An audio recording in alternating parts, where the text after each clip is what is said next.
Welcome to BIA, Canada's top black media provider. Whether you're looking for shows on fashion, art, music, or simple lifestyle, we bring you the best content the black community in Canada has to offer and so much more.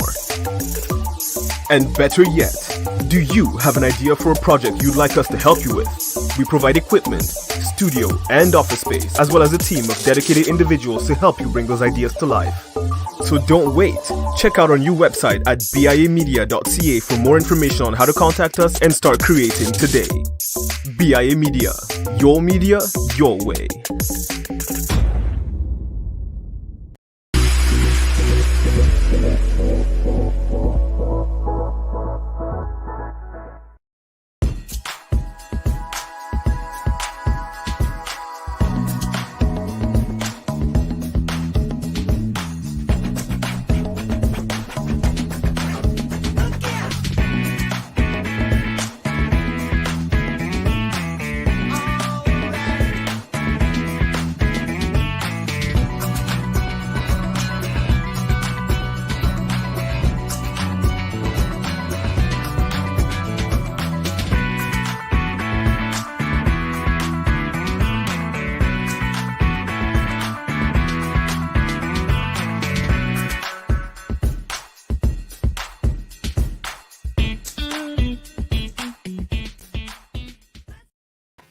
What is up, everybody? It's Dr. Vibe here, host and producer of award-winning Dr. Vibe show, the home of Epic Conversations. And I'm the host of Epic Conversations, 2020 Best Podcast News Award winner, 2018 Innovation Award winner given out by the Canadian Ethnic Media Association.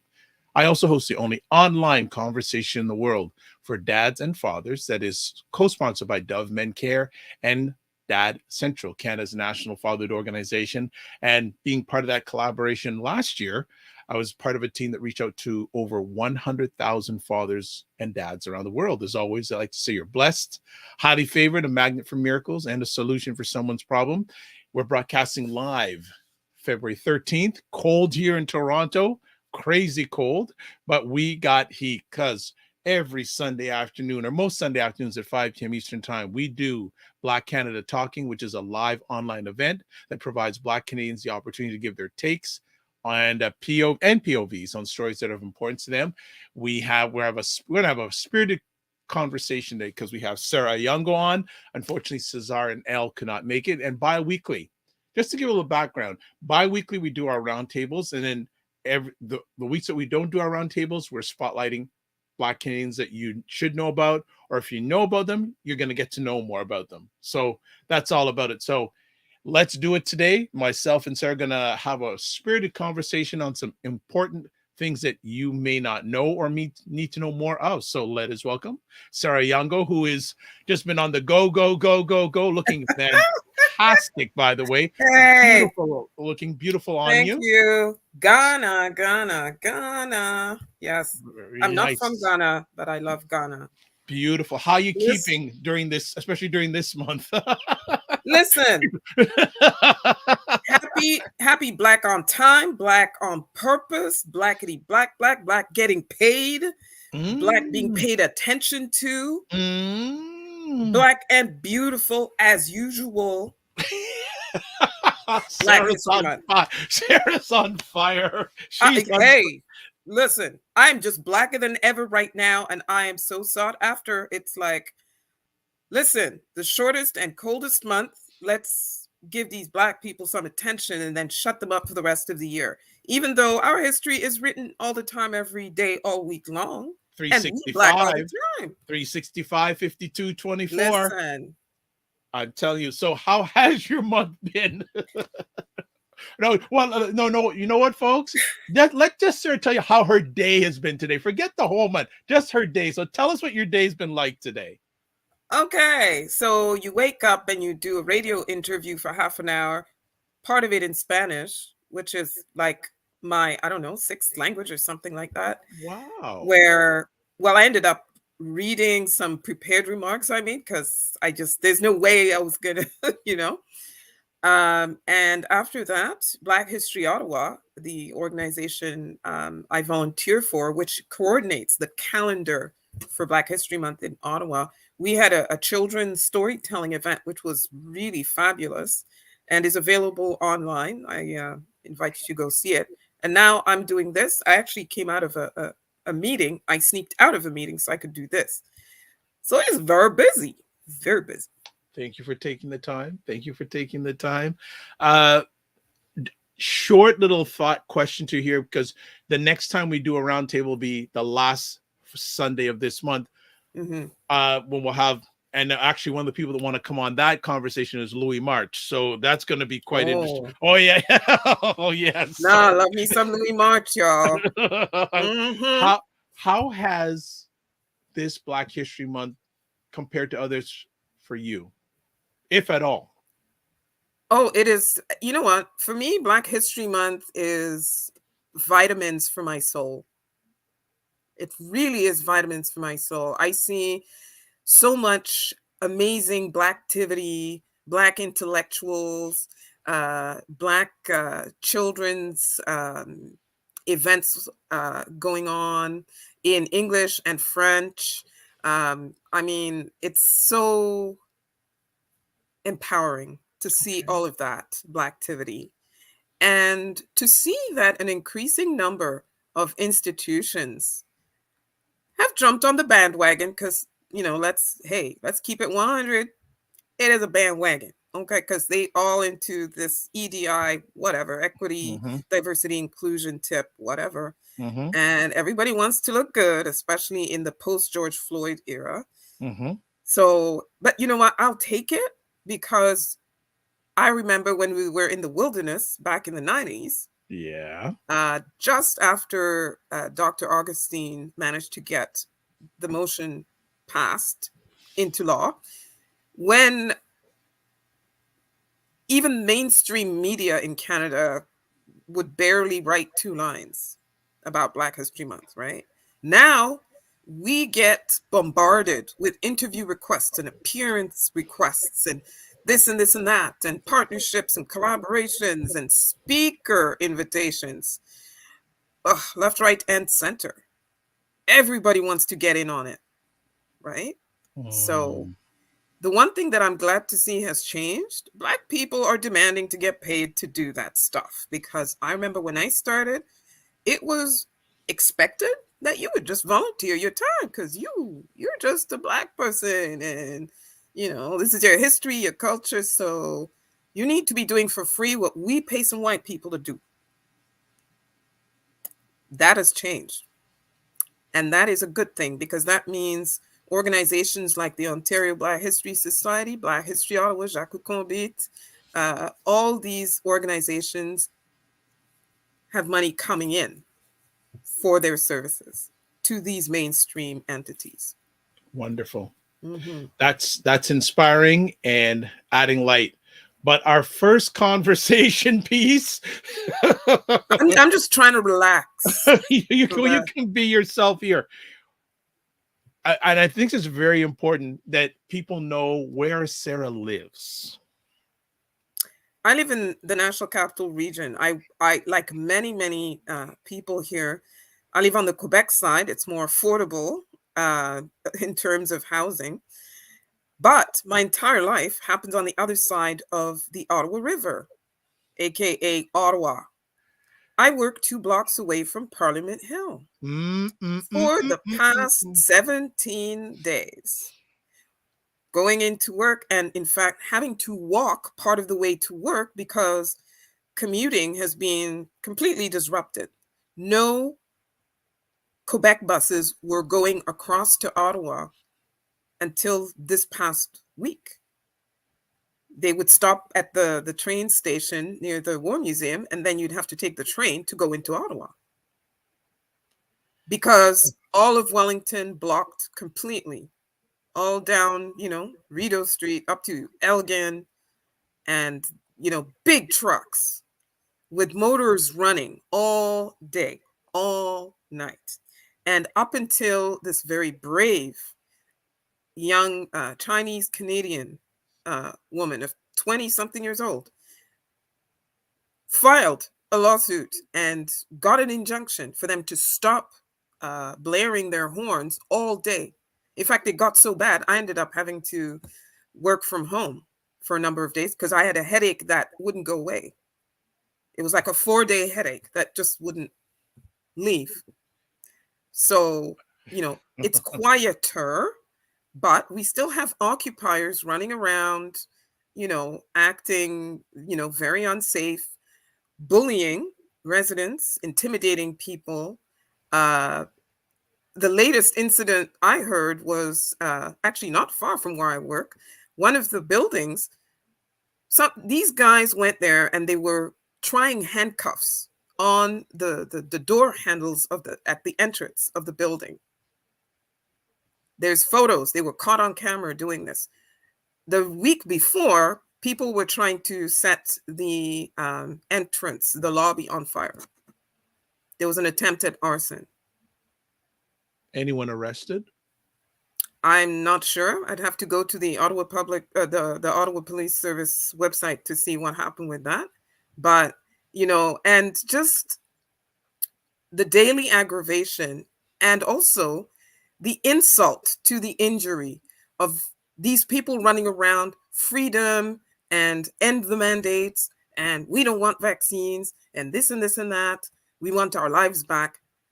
Ironically, as of last week or the week before, the government of Ontario was reopening things this weekend, Valentine's Day weekend and Super Bowl weekend. Our downtown Ottawa businesses were expecting to start getting back to business and making up for a lot of lost revenue since the occupation began, okay? Mm-hmm. And ironically, everything is closed.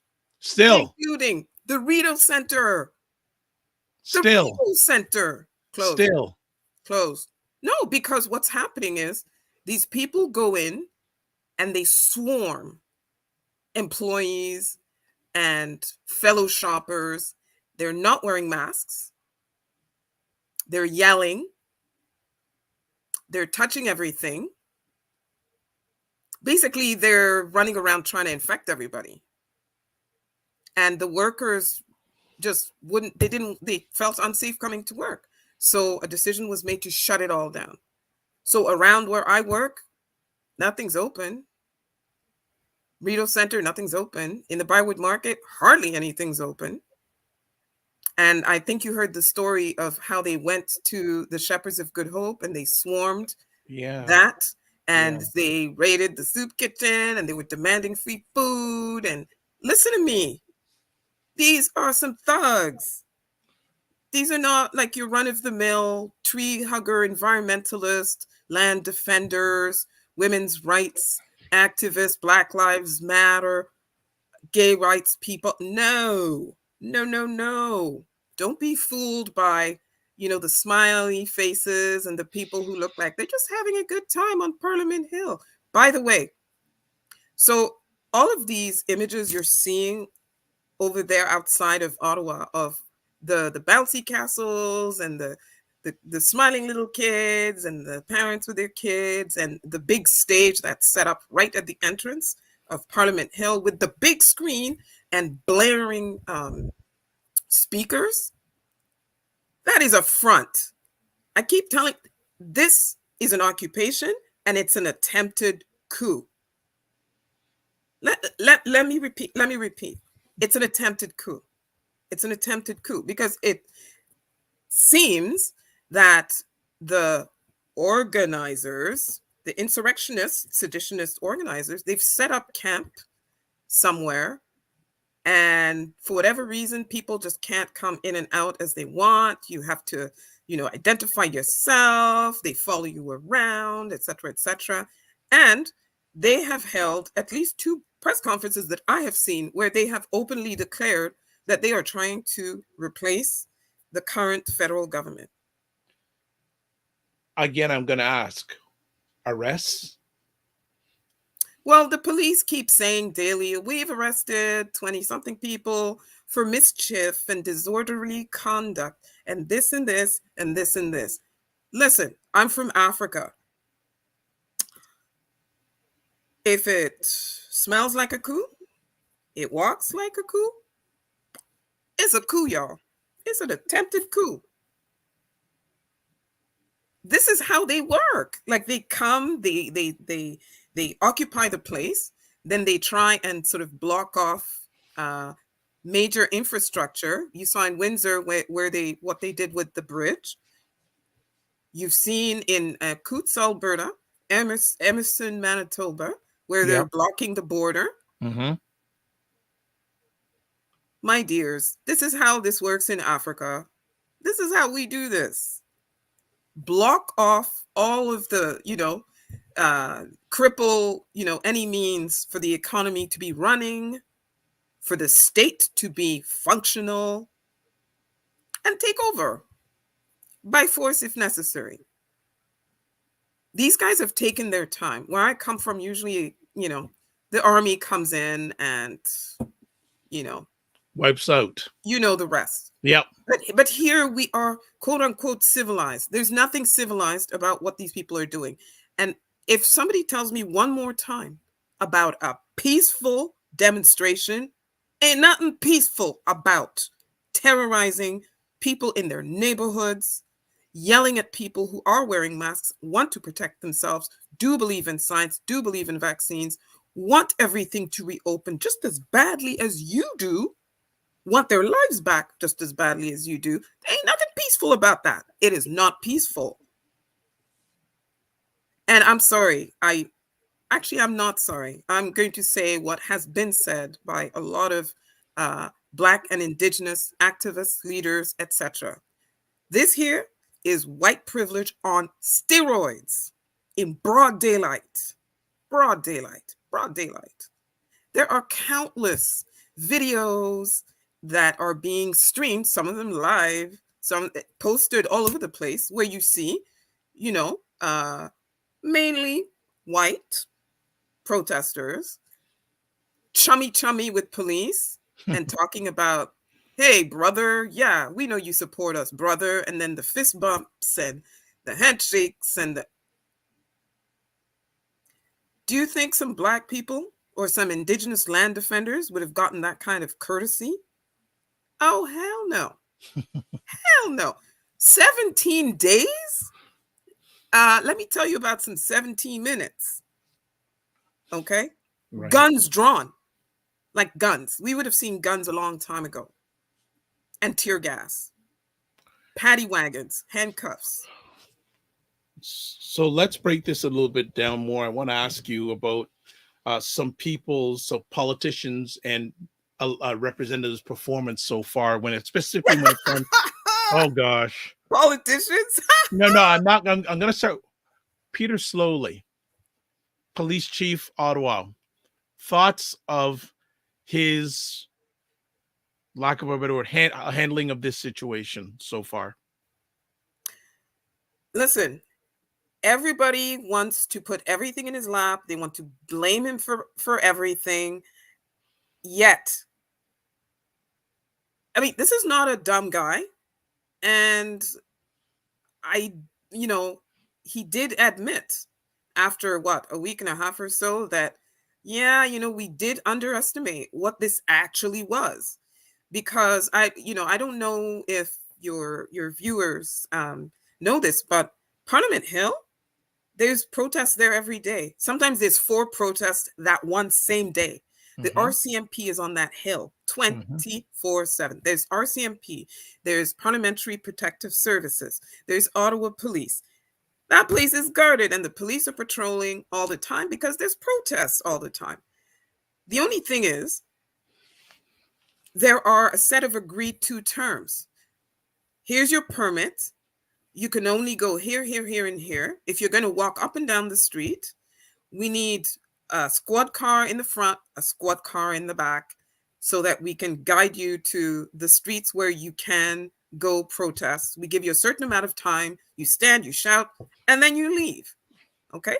Right. And really, until this protest, and maybe Idle No More, in my recent memory, that has been observed. It's been respected. People understand that this is our cause. This is what we're doing. We want to raise attention. We have to bring attention to this cause, blah, blah, and then they leave. Okay? These guys, Oh, no. There's tents everywhere. People have camping tents. They've set up lines of barbecues and the bouncy listen, there's a sauna. What? Listen to me. There is a tub. A sauna. I will send you the picture of that. People are taking baths in that sauna out in the open around the National War Come Memorial. on, you're no. I am not even kidding, and your viewers can go and check for themselves. They can, yep, they are there. And then there's that National War Memorial. For me, that really, really hurts. I don't have family that are or were in the military, but as you know, I do a lot of work with our Black veterans who I adore and respect for the sacrifice that they went through.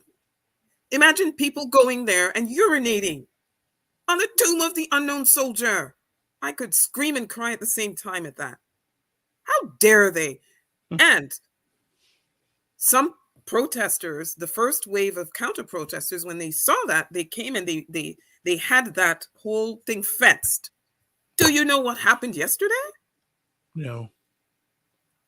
Occupiers went there and brought down the fencing. And I heard about and now occupy the National War Memorial. And guess what? Some of the occupiers are people wearing military fatigues and claiming to be veterans. Yes. This is mad. It's not about vaccine mandates. No, Don't even listen to that. No, it's not. And by the way, when people try to explain to them, did you not hear the news? Premier Legault announced that, this is the timeline, and that's like next week. What are you doing here? Premier Ford said blah, blah, and that's in a few days. I don't get it. What are you doing here? Well, the Manitoban premier said this. I don't get it. Like, what is? And then they go, no. We want all the mandates.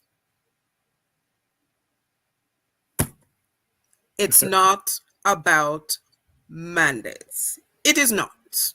White privilege on steroids. There have been signs around here. Take back our country. Make Canada great again. Trump flags. Swastika. Confederate flags. The white power people are here too. It may have started with mandates. The mandates are a cover. It's a cover. It may have started with that. But the masterminds ain't about that. They have their agenda. So and thank you for a detailed thing on this. More stuff we got to get into. What do you think of Doug Ford's performance during this? Oh, listen. So, dude was only worried about Queen's Park, Toronto. And then when the occupiers decided, Toronto didn't work. Hey, the Ambassador Bridge, let's do that. All of a sudden, because the economy is directly impacted in a blue-collar region where he most likely has a large base. Oh my God. No. Emergency measures. This and this and this. And add to that, President Biden getting in and the governor of Michigan, Gretchen Whitmer coming in and saying, hold up, Canada. Y'all are cute, but, several billions worth of trade. No, we can't play that. Y'all just get your toys together and just sort it out and, clean this mess up. We can't be doing this. Oh, so that's now when Ford decided.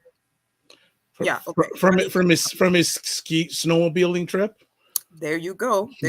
He was asked about it by reporters last week, for sure, right? And the thing with Ottawa is the Ottawa area is not his base. It's predominantly liberal, with one NDP MP and maybe 2 conservatives, if I'm not mistaken. It's not his base. So he figures, well, those aren't my people anyway. Plus, the federal government's there, let them deal with it, whatever. I'm going to deal with what's impacting my money and my votes. There's an election coming up in June, y'all. Keep that in mind. Question for you then. What are your thoughts about allegedly some money being donated by Americans? It's not alleged. It was proven, and there's supposed to be some sort of emergency committee hearing about foreign funding of this occupation.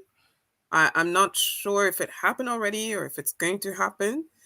And all members of all parties are going to be participating in that. And they're supposed to bring in or have brought in GoFundMe. Yes. To quiz them about, okay, y'all, like what, how did that even happen? And apparently Give Send Go, which is the so-called Christian alt-right crowdfunding platform, funds are being frozen there too. They found a way. And somebody sent me information today that one of the ringleaders was on camera complaining because TD Bank has frozen their accounts. TD Bank has frozen their accounts. And why would they be upset about that? Because white privilege. We allowed to be bad as we want to be. And you can't touch our money. And TD said, yes, we can. So one thing I'm wondering, I don't know if someone in your audience might know something about this. Do we not have like anti-terrorism laws or something? Yeah. Remember when after what happened on the Hill, 9/11? Well, not only that, but just what happened on the Hill a few years ago, that gentleman who went rogue on the Hill, like, wouldn't you think there's things in place to... Yeah, but that one does not really affect the funding of such activities. That was a quote unquote lone wolf, right? I'm talking about organized occupation and operations like this one that we're seeing here. In Ottawa. One could say that this is almost like a foreign attempt of a takeover. Well, it's well known, and they have boasted about it. And you saw, I think it was the governor of Texas. There were several governors of southern states. I think it was Texas who asked the attorney general to look into the freezing of the GoFundMe funds that flowed into Canada from Texas. A lot of them from Texas. I'm like, okay, dude, really? The level of stupidity? Like, would you even mention that you are meddling in a foreign country that way when you all just went through the whole Russia investigation? I mean, right? So, true. And it's well known. Fox News is up here. Fox News is on Wellington. They've got a crew there. They've been doing reports out of there. TC, I can't even say his whole name because I despise him so much. TC has been going on and on about, the quote unquote brave occupiers, So,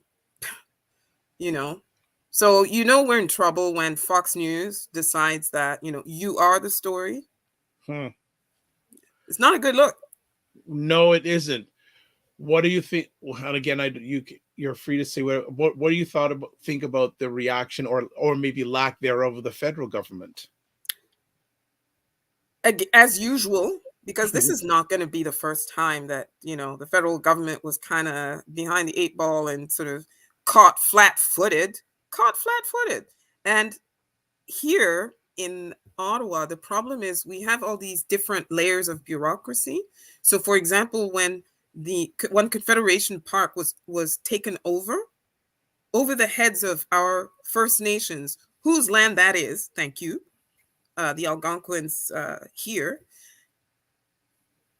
everybody was sort of throwing the ball back and forth saying, well, no, that's a National Capital Region issue.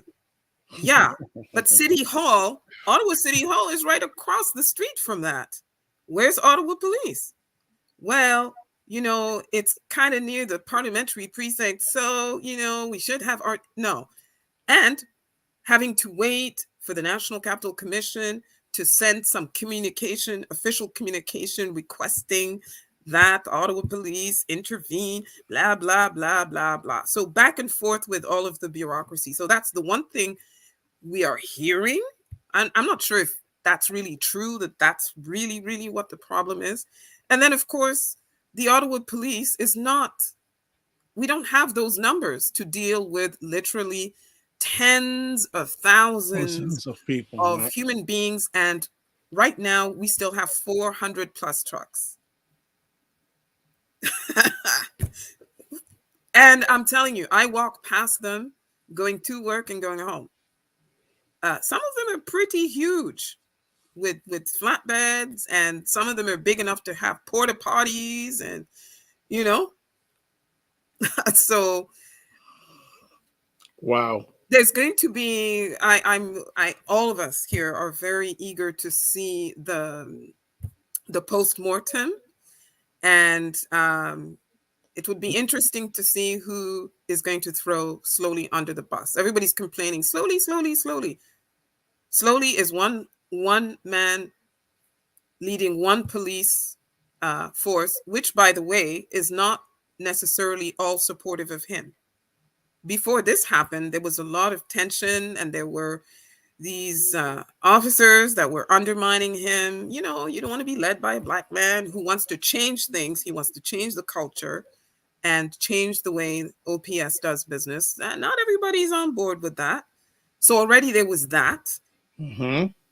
And then, people in the peanut gallery who are not privy to what's actually happening on the inside, and who are not used to the concept of de-escalation. Yeah. Right? It blows my mind that Ottawa is still basically under lockdown. It blows my mind what happened at the Ambassador Bridge. Like, especially in Ottawa, it's just not a good look. And because it's going on so long, like that's 17 days. So the latest is that now that counter protesters now are massing at different points,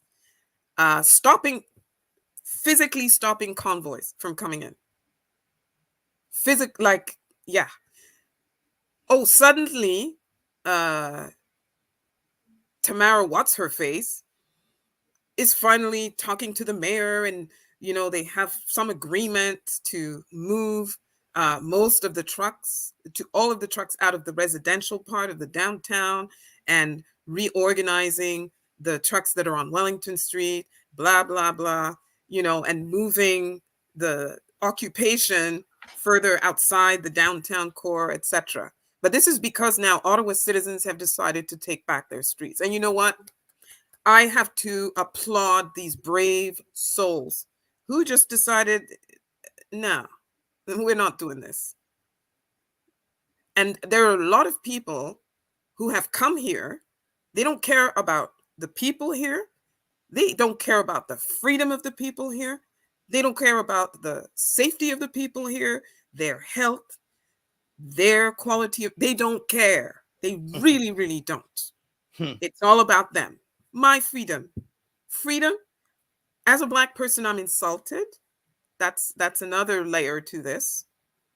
I'm insulted at the word freedom being bandied about like that, because those same people fighting for your freedom, those are not the people I saw at the Black Lives Matter protests in 2020. No. Sorry. Those are not the people I saw at the Justice for Abdirahman Abdi protests. No. Right. Nope. Those are the ones who are going to stand around and just look and leer when they see a Black man being roughed up, dragged out of a squad car, or dragged into a squad car. They're not going to go to his rescue and talk about his freedom at all. Freedom? Really? privilege. Yeah. That's what it is. It's privilege. Wow. Okay, let me calm down. No, it's okay. It's good. I You're need a fine. drink. No, this is good. So as what should be the next steps as things stand right now? It sounds like from what I heard reports wise, Windsor seems to be somewhat getting back to full function. But what needs to happen in Ottawa? Mr. Ford, could we have some of that riot police you've got out there? You know, the ones that you used for the G8 or G20, or I forget which major event you had where you were, herding people into certain sectors, then beating those guys. Can you bring those guys here to Ottawa, please? Because they look really, really equipped, and they look like they don't play. They're not going to be letting you set up your hot tub and your sauna out in the street and your barbecue grills and everything. No. So what needs to happen is serious action right now. Serious. Before somebody gets hurt. Because that's the fear as well. You're really I am nothing surprised me anymore, but I'm sort of going, how come no one's got severely hurt? That we've seen. True. Or that we've heard of, because Ottawa Police is not putting out all the information. And I don't blame them either. Policing is not, it's not a black and white and sort of, it's not. It's messy. Yes. And there's a lot of negotiation and calculation that goes into it. And it looks like, for the most part, Ottawa Police sort of decided de-escalation, talking people into leaving. They spent a lot of time doing that, snatching up the real bad guys, like people who were really, really just defacing property and being disruptive and threatening people, and just not giving the ringleaders, those ex-RCMP and military guys, not giving them any excuse to come in and carry out the nonsense they've got planned over there at the baseball stadium. No, seriously. They're just waiting for that. I'm sure that's what they're waiting for. Do you at all see the possibility of any violence? If in the next 48 hours or so, there's not like a marked difference in the police response and in, movement away from the downtown core by the occupiers, if I fear, I really, really hope not. I really hope not. Because we're Canadian, like we don't play this. We're not, Trump. We're not Trump Nation. We're not. That's not who we are. Point taken. Well, let's hope it's better next time we talk around. But it sounds, from what I'm hearing, these people are really gonna dig in.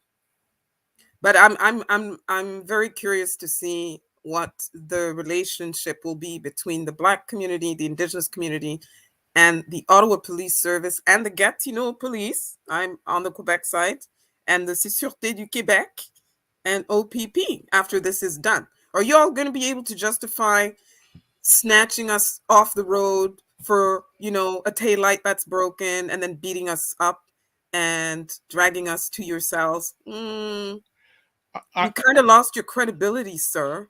Yeah, and it was interesting. The other day, I was looking at a social media post about the occupation of the Ambassador Bridge, which is another interesting. And I saw pictures where they're lined up, arm in arm. There's little kids. But someone made an interesting point. Okay, they made their point. If they get arrested, how are they going to be able to cross into another country if they've been arrested? And you know what? When that was announced, like when the mayor of Windsor was announcing, he wasn't playing some of the sanctions, that would also explain how so many protesters hightailed it out of there once the injunction went into effect. No, we need that sort of thing in Ottawa. Why isn't that happening? I haven't heard much from I've heard more from the Windsor mayor than I have from the Ottawa mayor. Yeah, but the thing is, the thing is though, we're not at the border. So this whole crossing into the US Yeah, thing, there's less financial impact in right? Ottawa to the country compared to Windsor. There you go. Right? No, but also like movement between, like across the border. It's not like we're Yeah, half an hour away from the border or 20 minutes away, right? Crossing the border is not a daily proposition for us, right, right? right. So if you tell them, well, the thing I would have liked to see is people's licenses actually being suspended, cars being impounded, and commercial licenses being revoked. Maybe that's happened. Maybe that's how some of the trucks left downtown. They were threatened with that. And they said, yeah, it's not worth it. I'm going to go. The thing here as well is there's some 100 or so children in those trucks. Yes. So they're using children as human shields. Oh my goodness. And that added, and we didn't know that until earlier last week, at some time last week. And we were like, oh, that would also explain why the police response hasn't been as forceful, right? Could the prime minister, or how can he do anything different? Do you fault him in any lack of action? I fault Well, everybody. well, and I think another interesting thing is the interim leader of the PC party, who were many of them supporting this initially, and now she's saying, "Please go home." I Yeah, think but you know why? I think that the next campaign, you're going to see videos of that. Listen, the Conservative Party so totally shot themselves in the foot with this because they thought they got confused. They thought they were the Republican Party of Trump. They forgot they were in Canada. And so I'm sure part of the calculation was the leadership race is coming up. We've kicked Yes. out Scheer. Yes. The leadership race is coming up, and we need to be fundraising. And that's what Pierre Pulver is doing. Oh, he's The MP over in taking full advantage of the situation. Yeah. But you know what? That's so totally shooting yourself in the foot. Some very angry conservatives who were adversely impacted by the blockades, you're going to hear from them. You are going to hear, and the thing with these conservative politicians is they were on camera, they were showing off, they were taking selfies, they were smiling, they thought it was funny. And that interim leader you were talking about, there's a recording of her talking about the political calculation of throwing this grenade into Trudeau's lap. So, and they only started to turn around and say, oh, wait a minute, y'all need to go home. When the blockade was in Manitoba, I think she's a Manitoba MP. Yes, she is. She is. There you go. When it was Emerson, and then the border and farmers and economic interests and a conservative voter base. Oh Lord. That was interesting. It was interesting to see the about face on that. Very, very, very interesting. What do you feel the impact of these events, and they're not finished yet? Are we going to see more of them? And what is the impact on Canada? Well, so now I'm hearing a lot of the Buy America crowd are getting louder, and in fact, we are giving ammunition to that Biden agenda of repatriating production to the other side of the border. Yes. There's now, like, that's getting louder now because the supply chain has been disrupted. Well, on top of the pandemic, and then you have this. Yes. That's like a left-right. Exactly. So they're seeing that, oh boy, you mean Canada can also become a banana republic? What? So we can't be sort of looking at Canada as an investment destination. We have to start, looking at alternatives. So there's the reputation economically, never mind the whole Canada nice and the, the smiles and no. Economically and politically, our reputation was already sunk by Harper internationally, right? And now it's, this has not helped to elevate it for sure. Like when In I my see, opinion. yeah, well, when I see, like I say, American news networks, they are making sure that this is going on. Bang, bang. They're making sure it's getting front page status. So we now officially can no longer say, but in the US. Yeah. No, we've had January 6th up here. This is our January 6th. This literally is our January 6th. This is an attempted coup, seditious activity, financed by foreign entities, plural, Mm-hmm. including the Trump camp and all of these people. But And this is a big win for them though, because big win, their huge. message has gone global. It's Yep. international now. It's an So international thing. but what needs to happen is now the Canadian state needs to act like a state that enforces law and order. Get the ringleaders, arrest the lot. You know the prisons where you keep those brown terrorist suspects? That's where they all need to live for a while to So think about it. what do you think the odds of that is going to happen? I have very little faith because, again, white privilege, and also because of the involvement of law enforcement. Very little faith. But, we can always hope. If enough Canadians are outraged enough, because everybody has seen their face, they have said exactly what they are planning to do. It's very easy to find out where they live.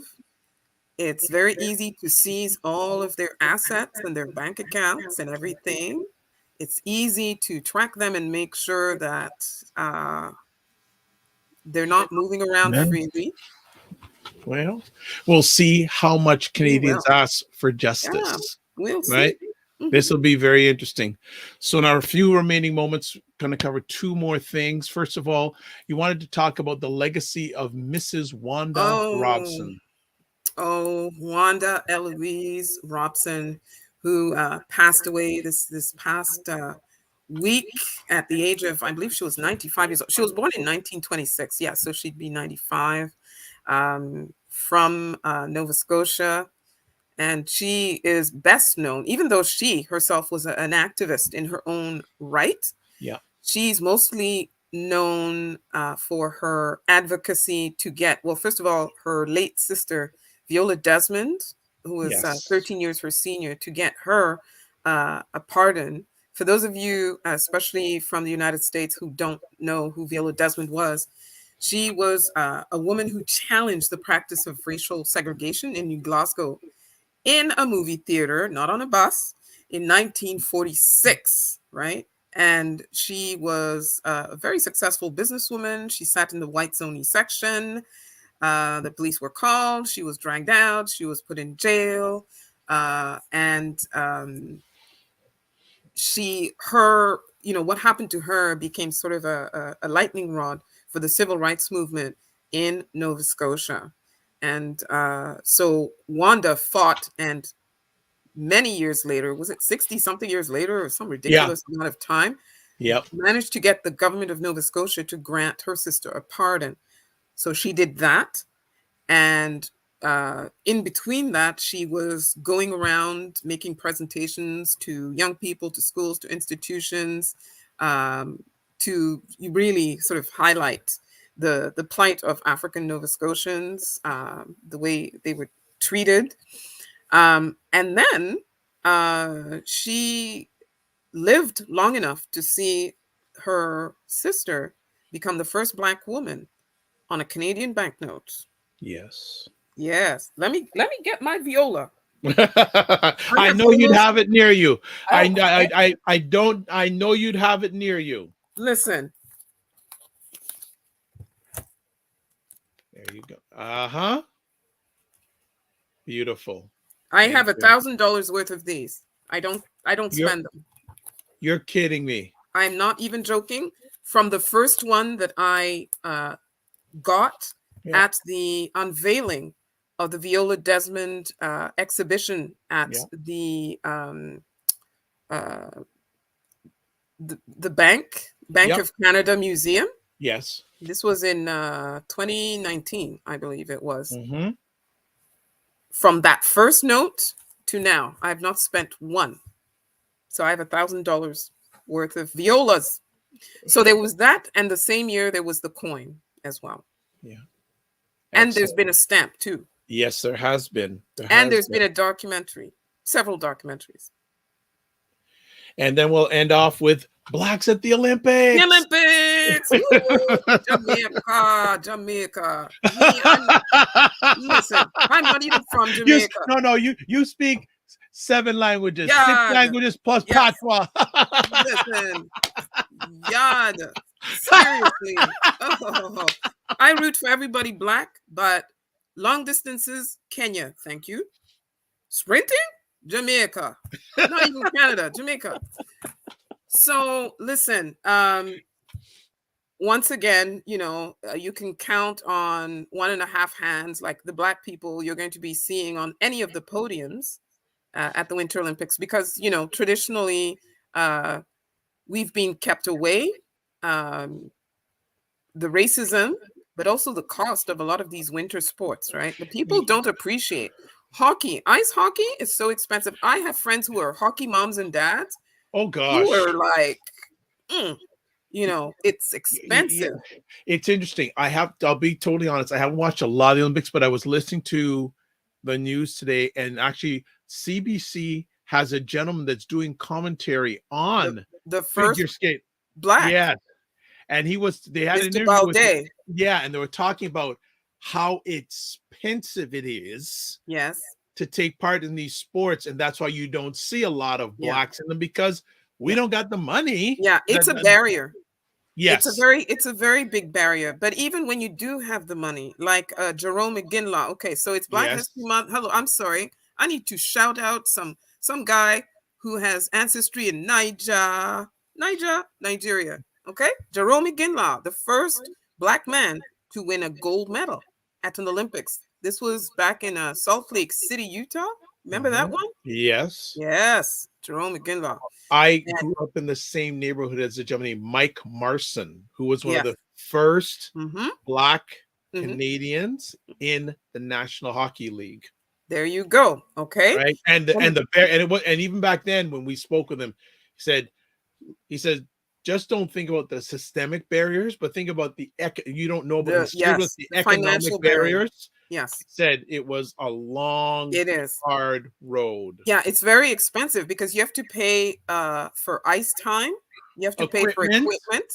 You have to pay for equipment, and then you grow, so you have to keep replacing it.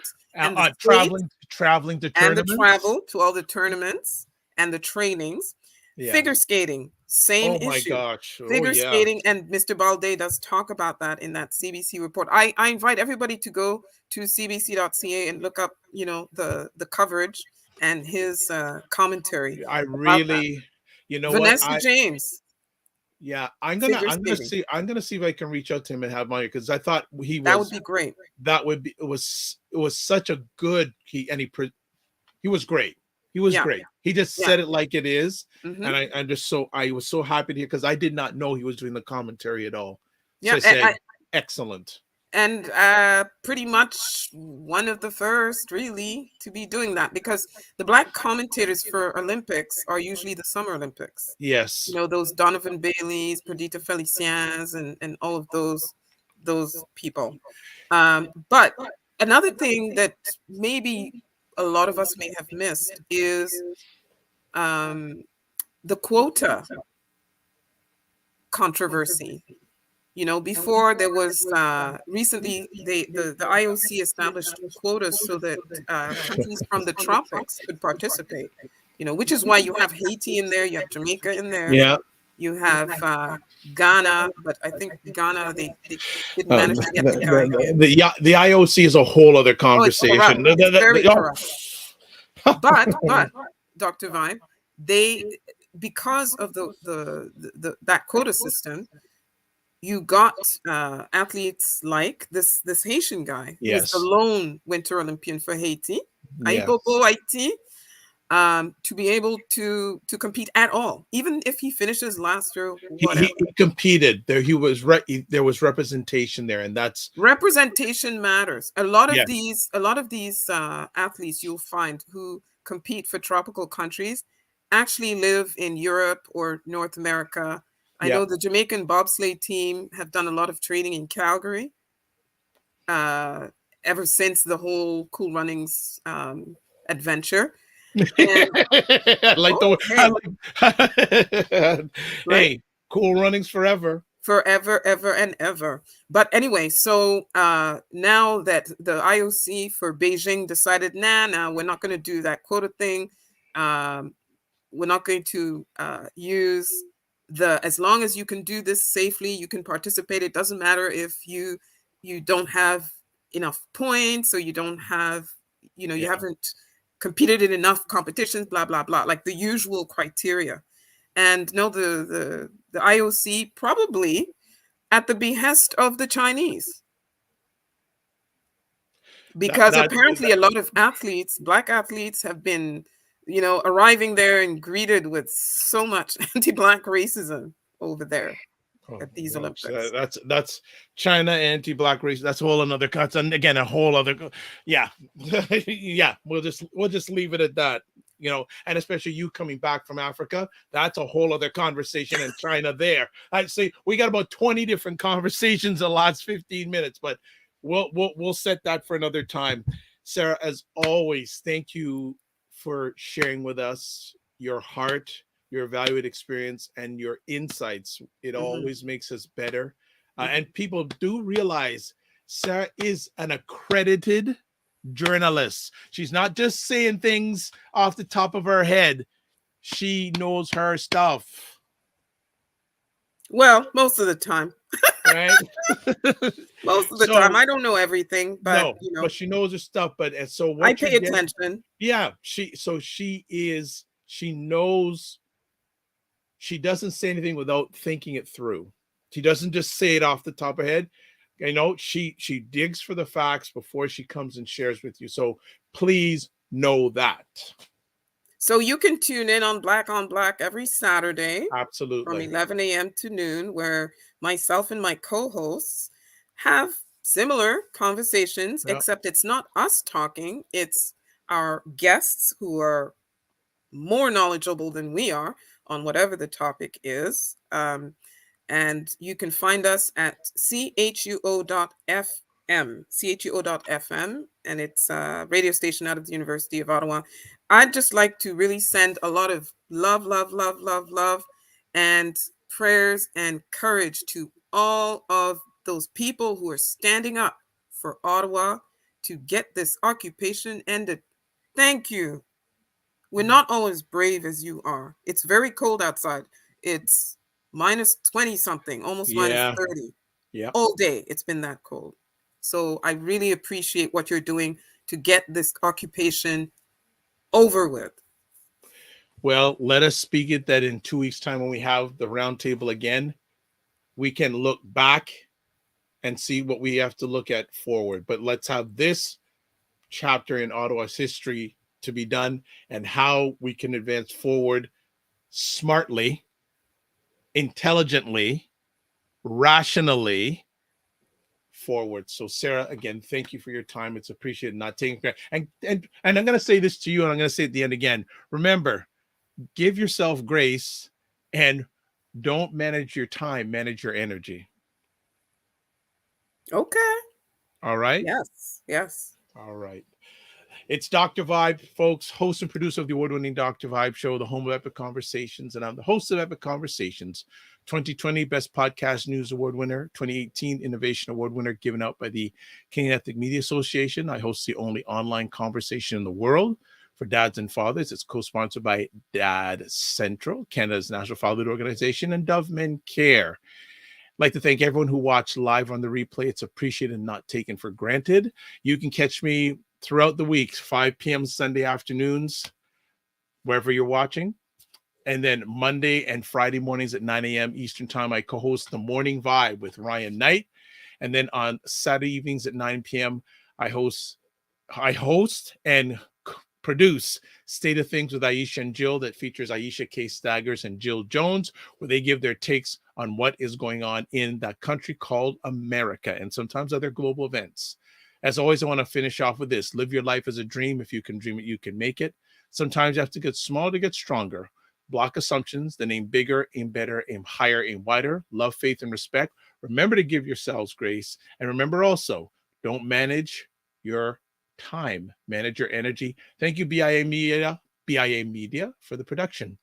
We'll see you next week. We're scheduled to have Jennifer Holness and Suds Sutherland, who have produced a documentary on the History Channel in Canada about Black Canadian history. So let's speak it then. And then 2 weeks' time, here we have the roundtable, and we'll have Elle, Cesar, and Sarah back. God bless. Peace to all. Keep the faith and walk good.